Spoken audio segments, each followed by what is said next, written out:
இலங்கையின் பொதுமக்கள் பாதுகாப்பு அமைச்சர் நேற்று ஒரு தகவல் ஒன்றை வெளியிட்டிருக்கிறார். அதை கேட்டவுடனே உண்மையாகவே தலையெல்லாம் சுற்றிட்டு இருந்தார். ரஜினிகாந்த் உங்களோட கொள்கை என்ன என்று கேட்டவுடன் தலையெல்லாம் சுற்றிட்டுன்னு சொன்னார். அந்த மாதிரி தான் இந்த சம்பவம். அதாவது அவர் தெரிவித்திருக்கிறார் என்னவென்றால், இலங்கையில் கடந்த காலங்களில் நுவரெலியா மாவட்டத்தில் ஒரு ஐஸ் ஃபேக்ட்ரி, ஐஸ் அண்டைக்குள்ளே நீங்கள் இந்த குளிர்பானத்துக்குரிய ஐஸ் என்று நினைக்காதீங்க, இது ஐஸ் ட்ரக், அதாவது மெத்தன்ஃபெடமின் என்று கெமிக்கல் ரீதியாக கூறப்படுகின்ற அந்த ஐஸ் போதைப்பொருள் உற்பத்தி செய்யப்படுகின்ற ஒரு ஃபேக்ட்ரி ஒன்று நுவரெலியா மாவட்டத்தில் இருந்திருக்கிறது என்று அவர் தெரிவிச்சிருக்கிறார்.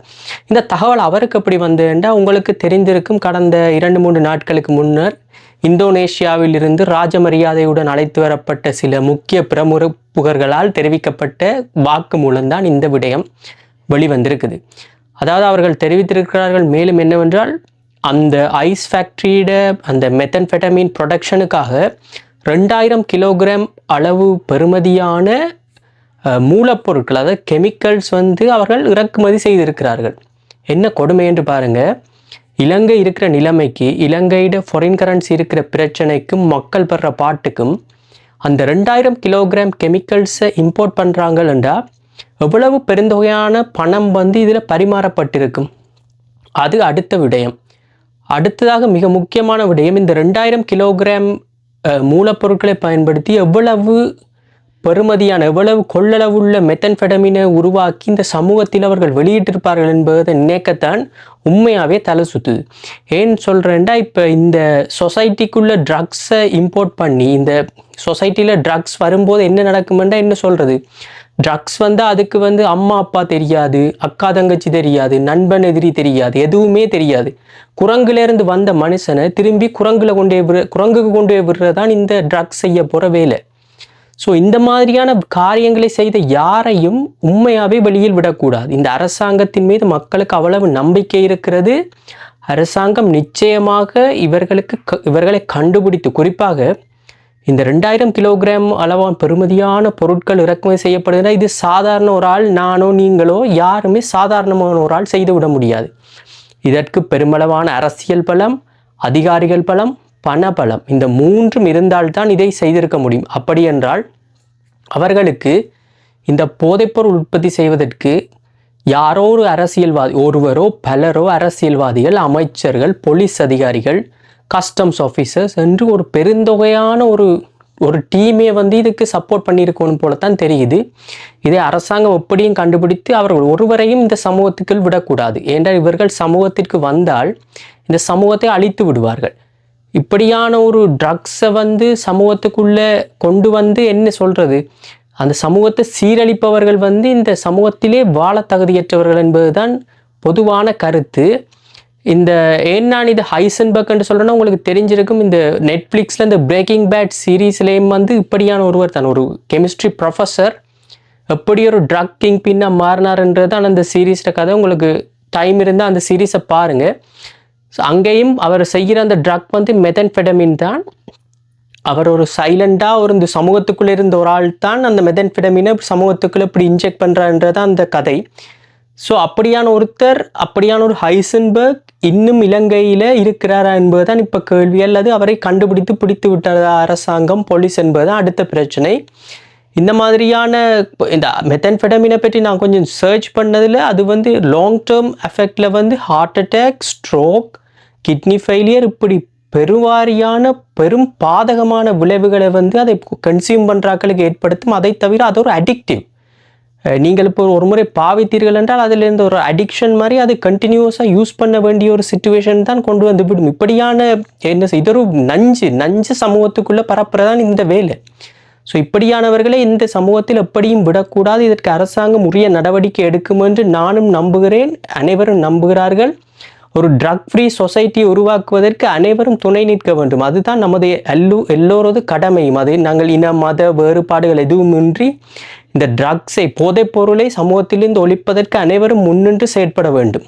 இப்போ உலகம் முழுவதும் ஒரு பெரிய பேச்சு பொருளாக இருக்கிறது சைனாவில் நேற்று நடந்த அந்த ஒரு பரேட் ஒன்று, அதாவது விக்ட்ரி டே செலிப்ரேட் பண்ணின ஒரு பரேட் ஒன்று. இந்த விக்ட்ரி டே ஏன் நடந்ததென்றால், ஜப்பான்ஸ் 2வது உலகப் போரில் சரணடைந்து 80 ஆண்டுகளை கொண்டாடும் முகமாக, அதாவது 2ஆம் உலகப் போர் முடிவடைந்து 80 வருடங்களை கொண்டாடும் முகமாகத்தான் இந்த விக்டரி டே என்ற செலிப்ரேஷனை வந்து சைனா கொண்டாடுது. ஏன் இதை சைனா கொண்டாடுது, ஜப்பான் சரண்டர் ஆகிறதுன்றா அதுக்கு ஒரு பெரிய வரலாறு ஒன்று இருக்குது. அந்த 2ஆம் உலகப் போரில் வந்து சைனாவை ஜப்பான் தான் ஆக்கிரமித்து கண்ட்ரோலில் வைத்திருந்தது. ஸோ எப்பொழுது ஜப்பான் சரண்டர் ஆகியதோ அன்று தான் சைனாவுக்கே விடுதலை கிடைத்தது போல. ஸோ ஜப்பானிடமிருந்து மீண்டதைத்தான் இந்த சைனா இப்படி ஒரு செலிப்ரேஷன் ஒன்றை நடத்துகிறது. இந்த பரேட்டுக்கு வந்திருந்த விருந்தாளிகள் தான் என்ன சொல்லுவது, உலகத்தையே ஒரு புருவத்தை விரித்து பார்க்கும் அளவுக்கான சம்பவம் ஒன்று. ரஷ்யன் அதிபர், வடகொரிய அதிபர், நடுவிலே சீன அதிபர், இந்த 3 பேரும் என்ன சொல்லுவதென்றால் மேற்கத்திய நாடுகளுக்கு குறிப்பாக அமெரிக்காவுக்கு ஒரு சிம்ம சொப்பனமாக இருப்பவர்கள். இந்த 3 பேரையும் பார்த்தவுடனே டொனால்ட் ட்ரம்புக்கு என்ன சொல்வது, இரத்த அழுத்தம் அதிகரித்திருக்கும். அதன் வெளிப்பாடாக அவர் தன்னுடைய சமூக வலைத்தளத்தில் ஒரு பதிவை விட்டிருக்கிறார். அதாவது அந்த பதிவின் சாராம்சம் என்னவென்றால், சைனா இப்படி செலிப்ரேட் பண்ணுவதற்கு அமெரிக்கர்களும் அமெரிக்க இராணுவ வீரர்களும் பெருமளவான இரத்தத்தை சிந்தித்தான் சைனாவின் விடுதலைக்காக போராடினார்கள். இதை ஒருபோதும் சைனா மறக்கக்கூடாது என்றும், அதை அடுத்ததாக அவர் குறிப்பிட்டிருக்கின்றார், அமெரிக்காவுக்கு எதிராக நீங்கள் 3 பேரும் சேர்ந்து போடும் திட்டத்திலிருந்து அமெரிக்கா வெற்றி கொள்ளும் என்றும் நேரடியாகவே தனது சமூக வலைத்தளத்தில் ஒரு குற்றச்சாட்டை தெரிவித்து என்ன சொல்வது, இப்படி ஒரு அதிபர் நேரடியாக இன்னொரு நாட்டு அதிபரை விமர்சித்து நீங்கள் ஒரு ரகசிய திட்டம் தீட்டுகிறீர்கள் எங்களது நாட்டை அழிப்பதற்கு என்று சொன்னது இதுதான் முதல் தடவை என்று போல தெரிகிறது. இந்த 3 பேரும் என்ன சொல்வது, ஒரு காலத்தில் வந்து டொனால்ட் ட்ரம்பின் நெருங்கிய நண்பர்களாக இருந்தவர்கள். உங்களுக்கு தெரியும் புட்டினும் ட்ரம்ப்பும் எப்படியான நட்புறவில் இருந்தார்கள் என்று சொல்லி முன்பு, அதாவது ட்ரம்பின் முதலாவது டேர்மின் போது வடகொரிய அதிபரின் ட்ரம்ப்பும் என்ன சொல்வது, ட்ரம்ப்பும் வடகொரிய அதிபரும் சந்தித்து கொண்டார்கள். அது விடயமே உங்களுக்கு தெரிந்திருக்கும். கடந்த காலங்களில் இருவரும் நேரடியாக சந்தித்து கொண்டார்கள்.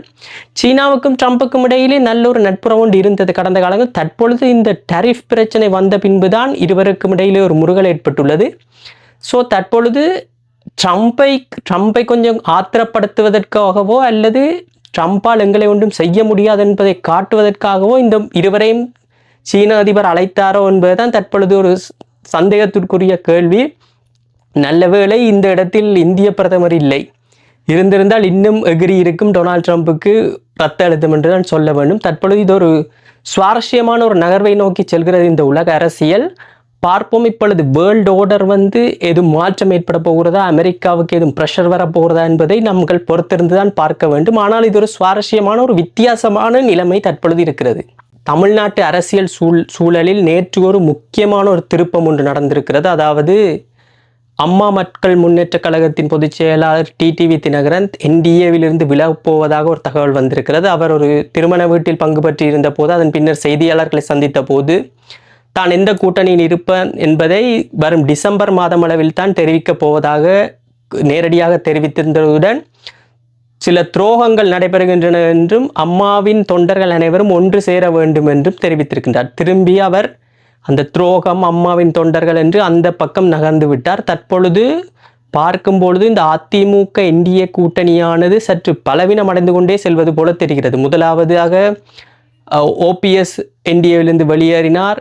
ஏற்கனவே அங்கே என்டிஏவில் இருக்கும் பாட்டாளி மக்கள் கட்சி 2ஆக பிரிவடைந்துள்ளது அப்பா மகன்களுக்கு இடையிலான முருகல் சண்டையில். தற்பொழுது டிடிஏ தினகரனும் வெளியே வந்தால் இப்போது என்ன சொல்வதென்றால் தனியே இப்பொழுது எடப்பாடி தலைமையிலான அதிமுகவும் பாஜகவும் மட்டும்தான் அந்த கூட்டணியில் இருப்பது போன்ற ஒரு தோற்றம் தெரிகிறது. இந்த நிலைமை இப்படியே தொடர்ந்தால் திமுகவின் வெற்றி வாய்ப்பு என்பது யாராலையும் தடுக்க முடியாதுள்ளது. ஏற்கனவே இது ஒரு 4 முனை போட்டி போலத்தான் தற்பொழுது மாறியுள்ளது. DMK plus versus AIADMK plus versus அங்காலே விஜயின் டிவிகே, மற்றது சீமானின் நான் தமிழர் என்று ஒரு 4 முனை போட்டி போலத்தான் இப்பொழுது வரை தமிழ்நாட்டு தேர்தல் களம் 2026 இருக்கும் போல தெரிகிறது. ஆனால் டிசம்பர் ஜனவரியில் தான் கூட்டணிகள் எப்படியும் இறுதி பெறும் என்பதுதான் பொதுவாக அனைவரும் தெரிவிக்கிறார்கள். இப்படி 4 முனை போட்டி நடந்தால் அது கிட்டத்தட்ட திமுகவின் வெற்றிக்குத்தான் வழிவகுக்கும். திமுக 2வது முறையாக ஆட்சி அமைப்பதற்கான வாய்ப்புகள் தான் அதிகம். ஒரு மும்முனை போட்டியாக சுருங்கும் பொழுது அது ஒரு டஃப் ஃபைட்டாகத்தான் இருக்கும். ஏற்கனவே என்ன சொல்வது, விஜய் அவர்கள் திமுகவின் எதிர்ப்பு வாக்குகள் பெரும்பாலானவற்றை எடுப்பதற்கான வாய்ப்புகள் இருப்பதாக தெரிவிக்கப்படுகிறது. இதில் அதிமுக தான் பலவீனமடைய போகிறது போல தெரிகிறது. ஸோ இதற்கு பாஜக மேலிடம் என்ன செய்ய போகிறது என்பதை தான் பொறுத்து பார்க்க வேண்டும். அமித்ஷா மோடி அவர்கள் இப்பொழுது இந்த கூட்டணி பிளவை பற்றி என்ன நினைக்கிறார்கள் என்று தெரியவில்லை. அவர்கள் தற்பொழுது பீகார் தேர்தலைத்தான் பிரதானமாக கருதுகிறார்கள் என்றும் தமிழ்நாடு அவர்கள் இரண்டாம் பட்சமாக வைத்திருப்பது போலத்தான் தோற்றம் தெரிகிறது. பீகார் சட்டமன்ற தேர்தலில் தான் அவர்கள் பிரதானமாக கருதுகிறார்கள் போல தெரிகிறது. ஸோ பார்ப்போம் என்ன நடக்குதுன்னு சொல்லி அண்ணாமலை முன்னாள் பாஜக தலைவர் அண்ணாமலை அவர்களும் தற்போது அமைதி காத்து வருகிறார். பெரிதாக செய்தியாளர்களை சந்திப்பதில்லை, பெரிதாக பேச்சுக்கள் கொடுப்பதில்லை. அவர் இருந்த காலத்தில் பாஜக ஒரு நல்ல வளர்ச்சியை பெற்றிருந்தது தமிழ்நாட்டில்.